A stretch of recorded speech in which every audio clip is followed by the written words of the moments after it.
As I have said, it was not immediately that these wild visions began to hold their terrifying quality. Certainly, many persons have dreamed intrinsically stranger things, things compounded of unrelated scraps of daily life, pictures, and reading, and arranged in fantastically novel forms by the unchecked caprices of sleep. For some time, I accepted the visions as natural, even though I had never before been an extravagant dreamer. Many of the vague anomalies, I argued, must have come from trivial sources too numerous to track down, while others seemed to reflect a common textbook knowledge of the plants and other conditions of the primitive world of 150 million years ago, the world of the Permian or Triassic Age. In the course of some months, however, the element of terror did figure with accumulating force. This was when the dreams began so unfailingly to have the aspect of memories, and when my mind began to link them with my growing abstract disturbances. The feeling of mnemonic restraint, the curious impressions regarding time, the sense of a loathsome exchange with my secondary personality of 1908 to 13, and considerably later, the inexplicable loathing of my own person. As certain definite details began to enter the dreams, their horror increased 1,000-fold, until by October 1915, I felt I must do something. It was then that I began an intensive study of other cases of amnesia and visions, feeling that I might thereby objectivize my trouble and shake clear of its emotional grip. However, as before mentioned, the result was at first almost exactly opposite. It disturbed me vastly to find that my dreams had been so closely duplicated, especially since some of the accounts were too early to admit of any geological knowledge, and therefore of any idea of primitive landscapes on the subject's part. What is more, many of these accounts supplied very horrible details and explanations in connection with the visions of great buildings in jungle gardens and other things. The actual sights and vague impressions were bad enough, but what was hinted or asserted by some of the other dreamers savored of madness and blasphemy. Worst of all, my own pseudo-memory was aroused to wilder dreams and hints of coming revelations. and yet most doctors deemed my course, on the whole, an advisable one. I studied psychology systematically, and under the prevailing stimulus, my son Wingate did the same, his studies leading eventually to his present professorship. In 1917 and 1918, I took special courses at Miskatonic. Meanwhile, my examination of medical, historical, and anthropological records became indefatigable, involving travels to distant libraries, and finally including even a reading of the hideous books of forbidden elder lore in which my secondary personality had been so disturbingly interested. Some of the latter were the actual copies I had consulted in my altered state, and I was greatly disturbed by certain marginal notations and ostensible corrections of the hideous text in a script and idiom which somehow seemed oddly unhuman.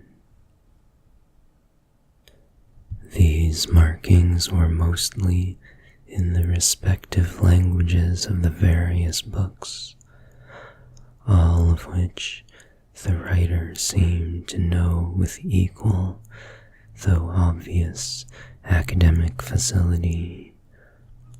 One note appended to von Junst's Unausprechlichen Kulten, however, was alarmingly otherwise. It consisted of certain curvilinear hieroglyphs in the same ink as that of the German corrections, but followed no recognized human pattern, and these hieroglyphs were closely and unmistakably akin to the characters constantly met with in my dreams, characters whose meaning I would sometimes momentarily fancy I knew or was just on the brink of recalling. To complete my black confusion, my librarians assured me that, in view of previous examinations and records of consultation of the volumes in question, all of these notations must have been made by myself in my secondary state. This, despite the fact that I was, and still am, ignorant of 3 of the languages involved. Piecing together the scattered records, ancient and modern, anthropological and medical, I found a fairly consistent mixture of myth and hallucination whose scope and wildness left me utterly dazed. Only one thing consoled me, the fact that the myths were of such early existence. What lost knowledge could have brought pictures of the Paleozoic or Mesozoic landscape into these primitive fables I could not even guess, but the pictures had been there. Thus, a basis existed for the formation of a fixed type of delusion. Cases of amnesia no doubt created the general myth pattern, but afterward The fanciful accretions of the myths must have reacted on amnesia sufferers and colored their pseudo-memories. I myself had read and heard all the early tales during my memory lapse. My quest had amply proved that. Was it not natural, then, for my subsequent dreams and emotional impressions to become colored and molded by what my memory subtly held over from my secondary state? A few of the myths had significant connections with other cloudy legends of the pre-human world, especially those Hindu tales involving stupefying gulfs of time and forming part of the lore of modern theosophists. Primal myth and modern delusion joined in their assumption that mankind is only one, perhaps the least, of the highly evolved and dominant races of this planet's long and largely unknown career. Things of inconceivable shape, they implied, had reared towards to the sky and delved into every secret of nature before the first amphibian forebear of man had crawled out of the hot sea 300 million years ago. Some had come down from the stars. A few were as old as the cosmos itself. Others had arisen swiftly from terrene germs as far behind the first germs of our life cycle as those germs are behind ourselves. Spans of thousands of millions of years and linkages with other galaxies and universes were freely spoken of. Indeed, there was no such thing as time in its humanly accepted sense.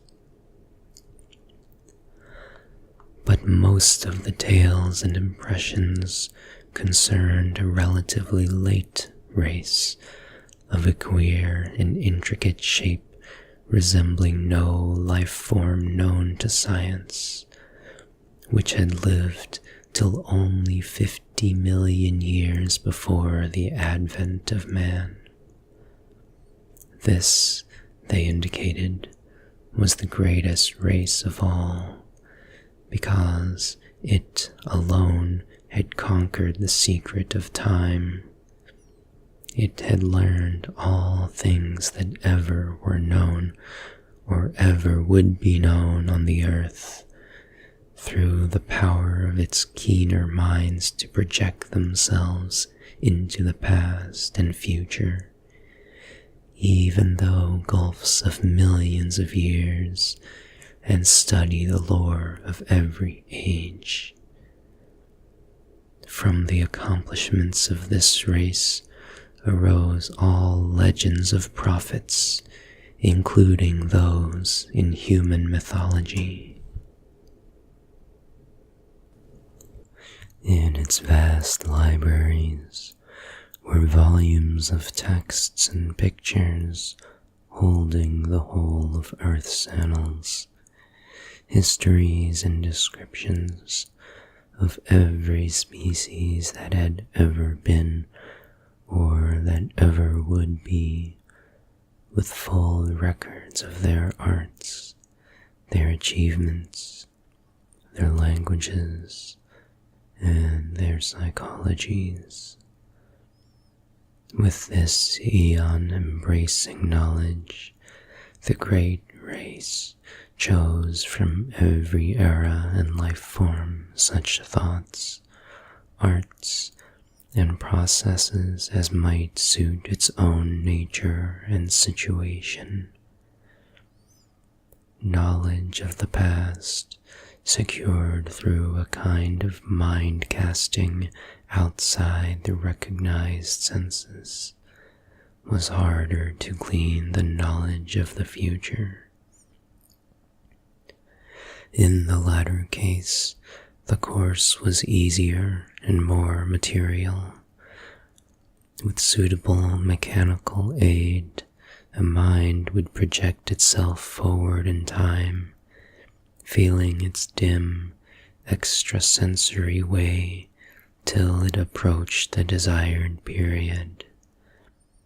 Then, after preliminary trials, it would seize on the best discoverable representative of the highest of that period's life forms, entering the organism's brain and setting up therein its own vibrations, while the displaced mind would strike back to the period of the displacer, remaining in the latter's body till a reverse process was set up.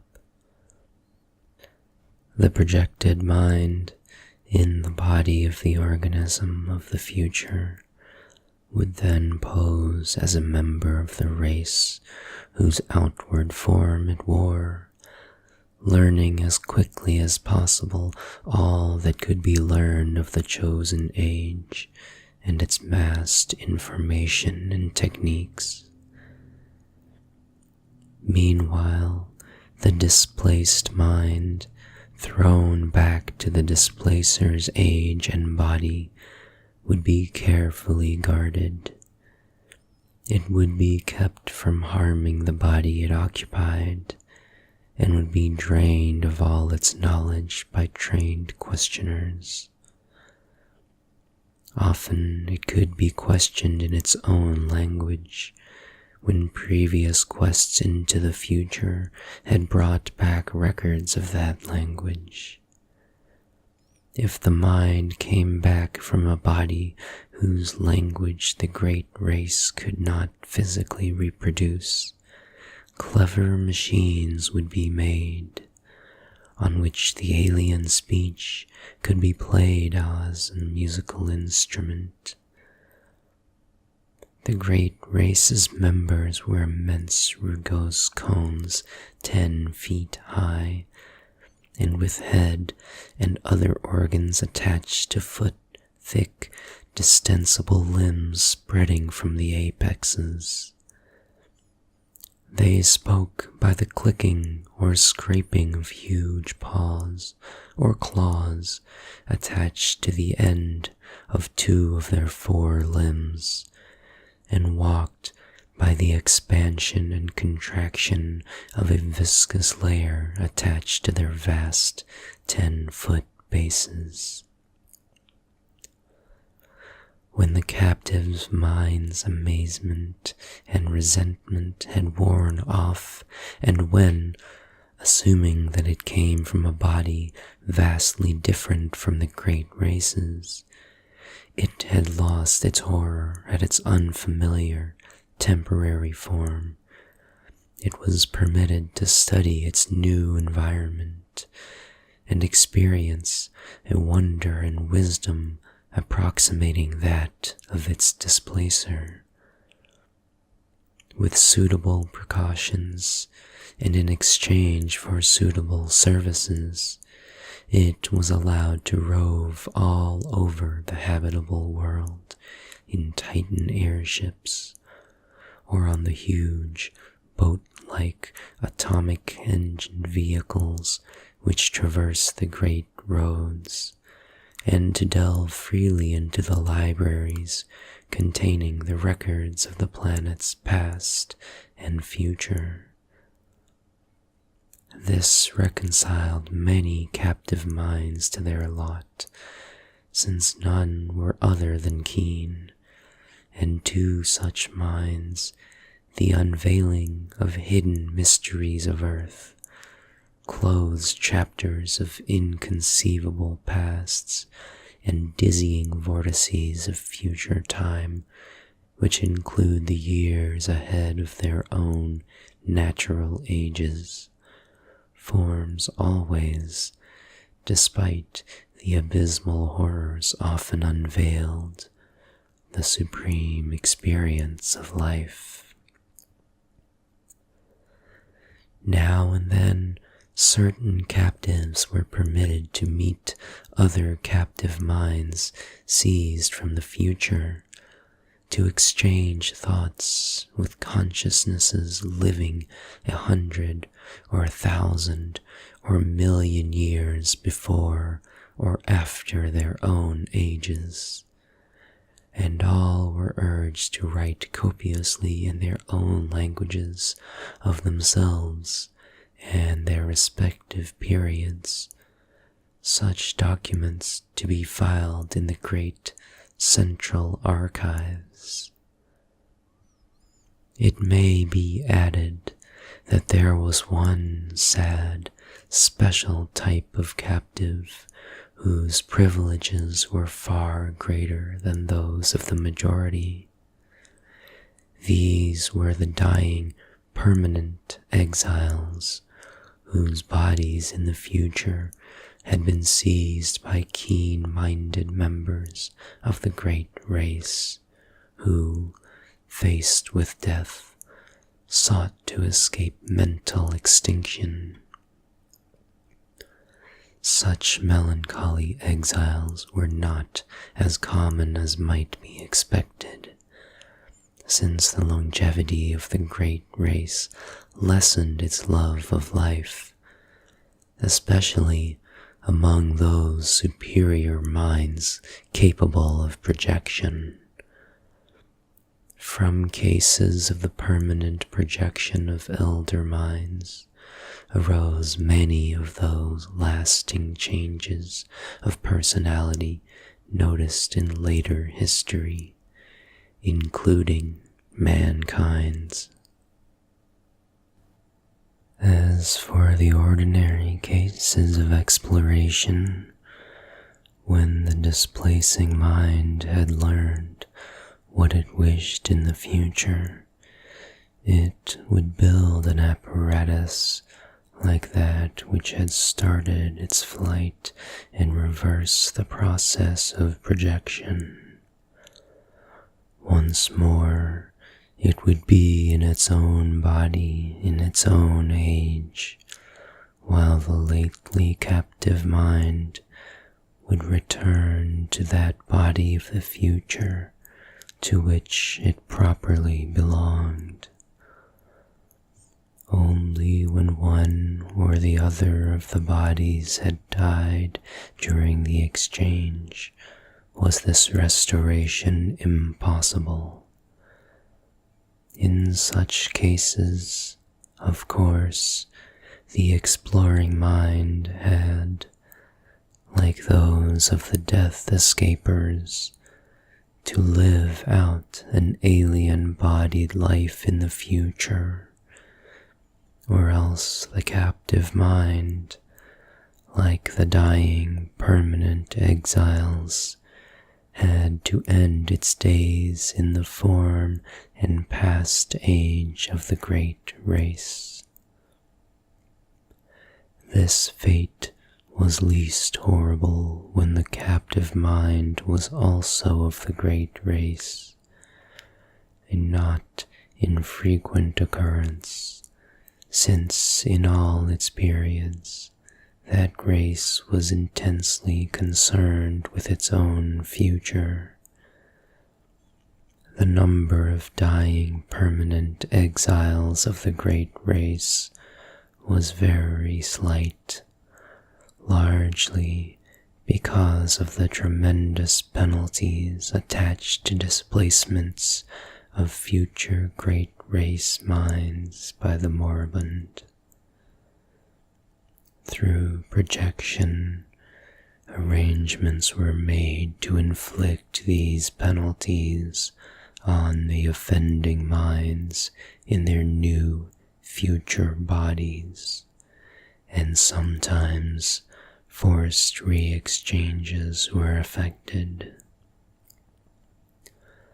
Complex cases of the displacement of exploring or already captive minds by minds in various regions of the past had been known and carefully rectified. In every age since the discovery of mind projection, a minute but well-recognized element of the population consisted of great race minds from past ages, sojourning for a longer or shorter while. When a captive mind of alien origin was returned to its own body in the future, it was purged by an intricate mechanical hypnosis of all it had learned in the great race's age. This because of certain troublesome consequences inherent in the general carrying forward of knowledge in large quantities. The few existing instances of clear transmission had caused, and would cause at known future times, great disasters. And it was largely in consequence of 2 cases of the kind, said the old myths, that mankind had learned what it had concerning the great race. Of all things surviving physically and directly from that eon-distant world, there remained only certain ruins of great stones in far places and under the sea, and parts of the text of the frightful Akkadic manuscripts. Thus, the returning mind reached its own age with only the faintest and most fragmentary visions of what it had undergone since its seizure. All memories that could be eradicated were eradicated, so that in most cases only a dream-shadowed blank stretched back to the time of the first exchange. Some minds recalled more than others, and the chance joining of memories had at rare times brought hints of the forbidden past to future ages. There probably never was a time when groups or cults did not secretly cherish certain of these hints. In the Necronomicon, the presence of such a cult among human beings was suggested, a cult that sometimes gave aid to minds voyaging down from the eons, from the days of the great race. And meanwhile the great race itself waxed well nigh omniscient, and turned to the task of setting up exchanges with the minds of other planets, and of exploring their pasts and futures. It sought likewise to fathom the past years and origin of that black, eon-dead orb in far space, whence its own mental heritage had come. For the mind of the great race was older than its bodily form. The beings of a dying elder world, wise with the ultimate secrets, had looked ahead for a new world and species wherein they might have long life, and had sent their minds en masse into that future race best adapted to house them, the cone-shaped things that peopled our earth 1 billion years ago.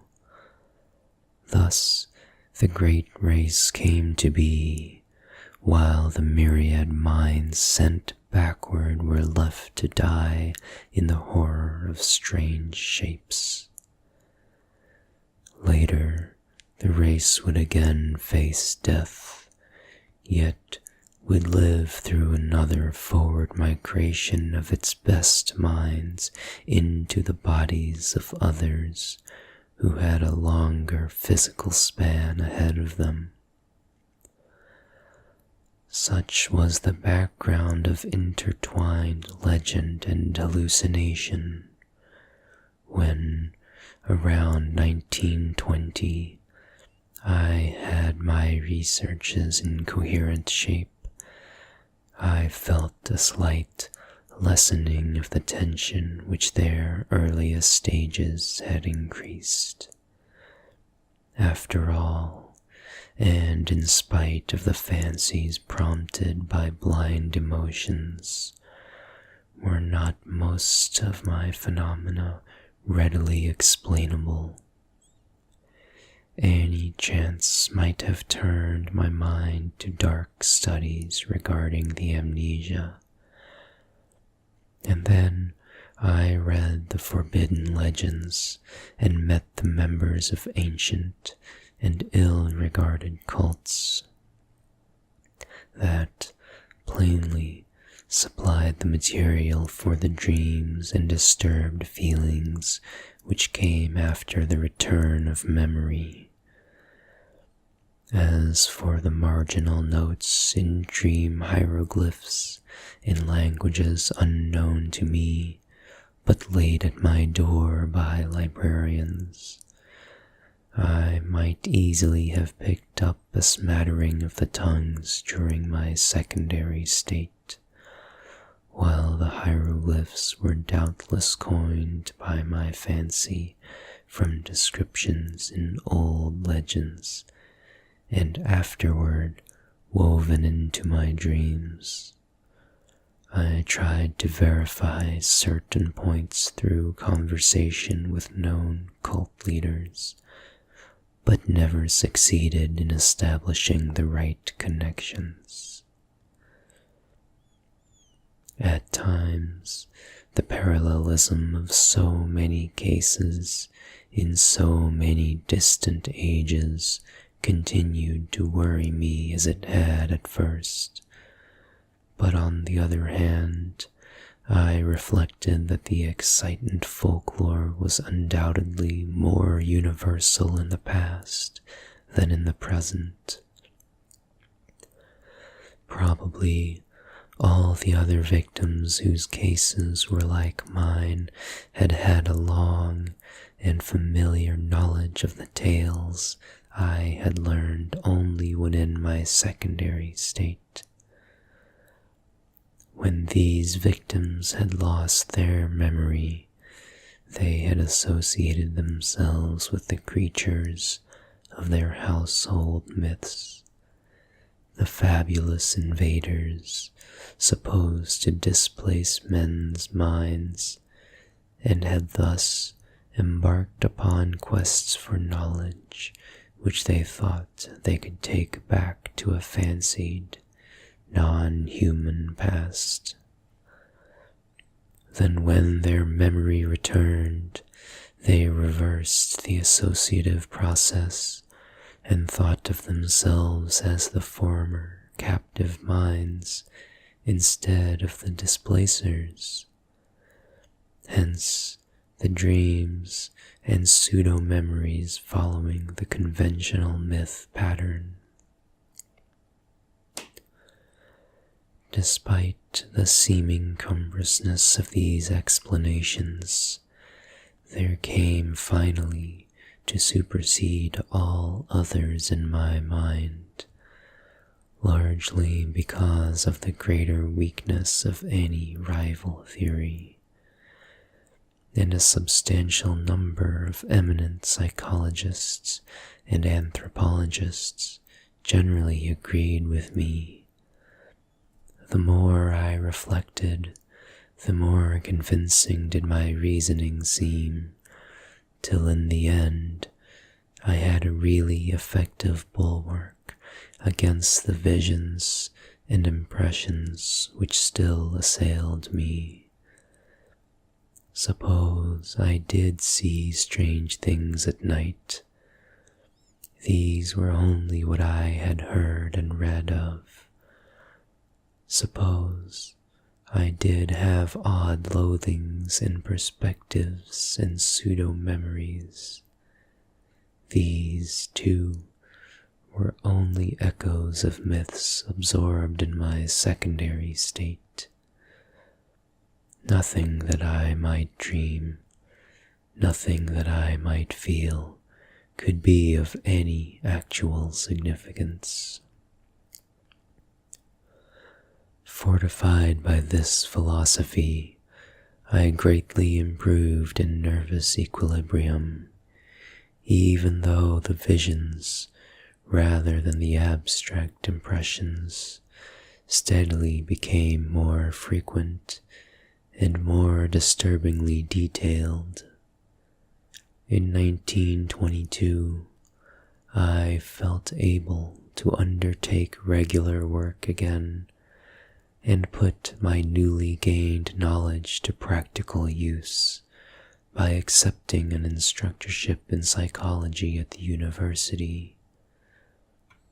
My old chair of political economy had long been adequately filled, besides which, methods of teaching economics had changed greatly since my heyday. My son was at this time just entering on the postgraduate studies leading to his present professorship, and we worked together a great deal.